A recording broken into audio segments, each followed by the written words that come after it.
അമേരിക്കയുടെ പുതിയ നീക്കം അമ്പരപ്പോടെയാണ് ലോകം നിരീക്ഷിക്കുന്നത്. വിദേശകാര്യനയത്തിൽ വലിയ മാറ്റമാണ് ട്രംപ് നടത്തിക്കൊണ്ടിരിക്കുന്നത്. അതിന്റെ അവസാനത്തെ ഉദാഹരണമാണ് ട്രംപിന് നാറ്റോ രാഷ്ട്രങ്ങളോടുള്ള നയമാറ്റം, ഒപ്പം റഷ്യയുമായി കൈകോർക്കുന്നതും. റഷ്യയ്ക്ക് നൽകിയിരിക്കുന്ന നിരുപാധിക പിന്തുണയാണ് നാറ്റോയ്ക്ക് തിരിച്ചടിയായത്. നേരത്തെ തന്നെ നാറ്റോയ്ക്ക് നൽകുന്ന ധനസഹായം അവസാനിപ്പിക്കുമെന്ന് ട്രംപ് വ്യക്തമാക്കിയിരുന്നു. ഇതോടെ യൂറോപ്യൻ രാജ്യങ്ങൾ കടുത്ത അതൃപ്തിയിലാണ്. ഇതുവരെ യൂറോപ്യൻ യൂണിയൻ യുക്രൈനൊപ്പമാണ് നിന്നത്. സെലൻസ്കിയെ സഹായിക്കുകയും ചെയ്തു. ജർമ്മനി, UK തുടങ്ങിയ രാജ്യങ്ങളാണ് യുക്രൈന് നിലവിലെ സാഹചര്യത്തിൽ കൂടുതൽ സഹായം ചെയ്തിട്ടുള്ളത്. ട്രംപിനെ പിണക്കാൻ യൂറോപ്യൻ രാജ്യങ്ങൾക്ക് വലിയ താൽപ്പര്യമില്ല. എന്നാൽ റഷ്യയോട് കടുത്ത എതിർപ്പുണ്ട്. യുക്രൈന് അവർ എല്ലാവിധ പിന്തുണയും നൽകുന്നുമുണ്ട്. ഇതേ നിലപാട് തന്നെയാണ് ബൈഡൻ ഭരണകൂടത്തിന്റെ കാലത്ത് അമേരിക്കയ്ക്ക് ഉണ്ടായിരുന്നത്. അതാണിപ്പോൾ കീഴ്മേൽ മറഞ്ഞതും. ട്രംപ് റഷ്യയ്ക്കൊപ്പമാണ്.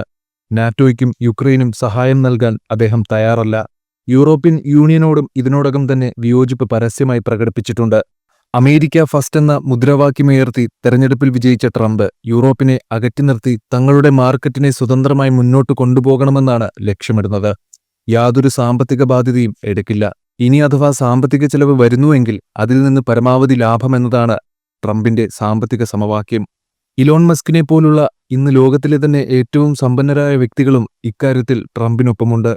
യൂറോപ്യൻ പ്രതിസന്ധിയിൽ റഷ്യയുമായുള്ള നയതന്ത്ര ബന്ധം ദൃഢമാക്കിയ ട്രംപ് തങ്ങളുടെ അടുത്ത നീക്കം എന്തെന്ന് പരസ്യമാക്കിയിട്ടില്ല.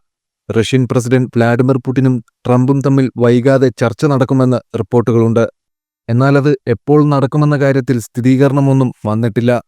ട്രംപിന്റെയും പുടിന്റെയും അന്ത്യശാസനങ്ങൾക്ക് മുന്നിൽ മുട്ടുമടക്കില്ലെന്ന നിലപാടാണ് യുക്രൈൻ പ്രസിഡന്റ് സെലൻസ്കി ഇതുവരെ എടുത്തിട്ടുള്ളത്. ആ നയത്തിൽ ഒരു മാറ്റവും വരുത്തില്ലെന്ന് അദ്ദേഹം വ്യക്തമാക്കുന്നുണ്ട്. ട്രംപിന്റെ ഇടപെടൽ റഷ്യ യുക്രൈൻ പ്രതിസന്ധി പരിഹരിക്കാൻ പോവുകയാണോ അതോ കൂടുതൽ രൂക്ഷമാക്കാൻ പോവുകയാണോ എന്നതാണ് ഇനി കാത്തിരുന്ന് കാണേണ്ടത്. അതിനിടെ യുദ്ധം അവസാനിപ്പിക്കാൻ ഒരുമിച്ച് നിൽക്കണമെന്ന് ഇരു രാജ്യങ്ങളോടും ട്രംപ് ആവശ്യപ്പെട്ടു. സംഘർഷം ഒഴിവാക്കണം. അതിനായി പുടിനും സെലൻസ്കിയും ഒരുമിച്ച് പ്രവർത്തിക്കണം. ദശലക്ഷക്കണക്കിന് ആളുകളെ കൊല്ലുന്നത് അവസാനിപ്പിക്കാനാണ് ആഗ്രഹിക്കുന്നതെന്നും ട്രംപ് വൈറ്റ് ഹൌസിൽ മാധ്യമപ്രവർത്തകരോട് പറഞ്ഞു. യുദ്ധം അവസാനിപ്പിക്കാൻ ഇരു രാജ്യങ്ങളുമായും ട്രംപ് വെവ്വേറെ ചർച്ചകൾ നടത്തുന്നുണ്ട്.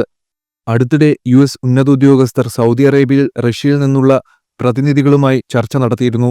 എന്നാൽ ചർച്ചയിൽ യുക്രൈനെ ഉൾപ്പെടുത്തിയിരുന്നില്ല.